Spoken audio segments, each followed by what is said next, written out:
खिला चकोड़ा के भाजी ला बढ़िया बना ले, जेकर स्वाद में चाट चाट रानी तय खावे। अत्ता महंगाई मलाली टमाटर कैसे के लावाओ, है महंगाई जीवन नहीं देवे कैसे बताओ।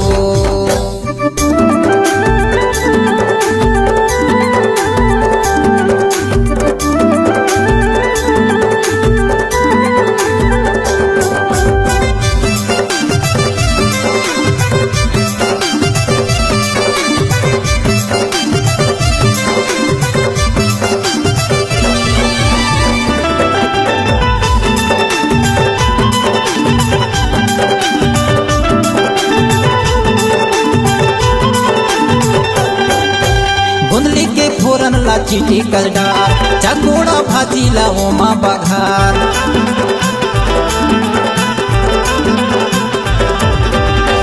तही बना ले हम तही बघार, मैं के जावा तो मैं होके तैयार।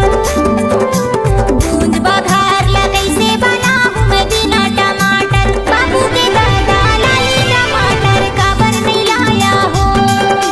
बाबू के दादा लाली टमाटर काबर नहीं लाया हो।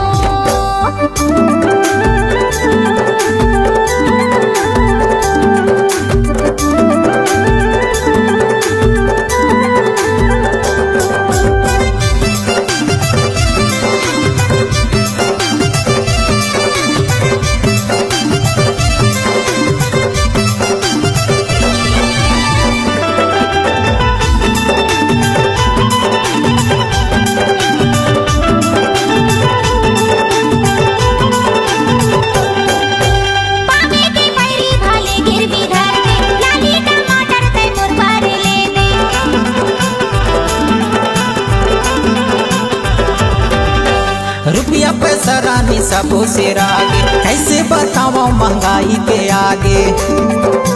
लौकी के सब्जी ला कैसे बनाऊं मैं बिना टमाटर, बाबू के दादा लाली टमाटर काबर नहीं लाया हो। बाबू के दादा लाली टमाटर काबर नहीं लाया हो। आलू बरबाटी ला कैसे बनाऊं मैं बिना टमाटर, आलू और गोभी ला कैसे बनाऊं मैं बिना टमाटर। बाबू के दादा लाली टमाटर काबर नहीं लाया हो। बाबू के दादा लाली टमाटर काबर नहीं लाया हो। अम्मा के खिला चकोड़ा के भाजी ला बढ़िया बना ले, जेकर स्वाद में चाट चाट रानी तय खावे।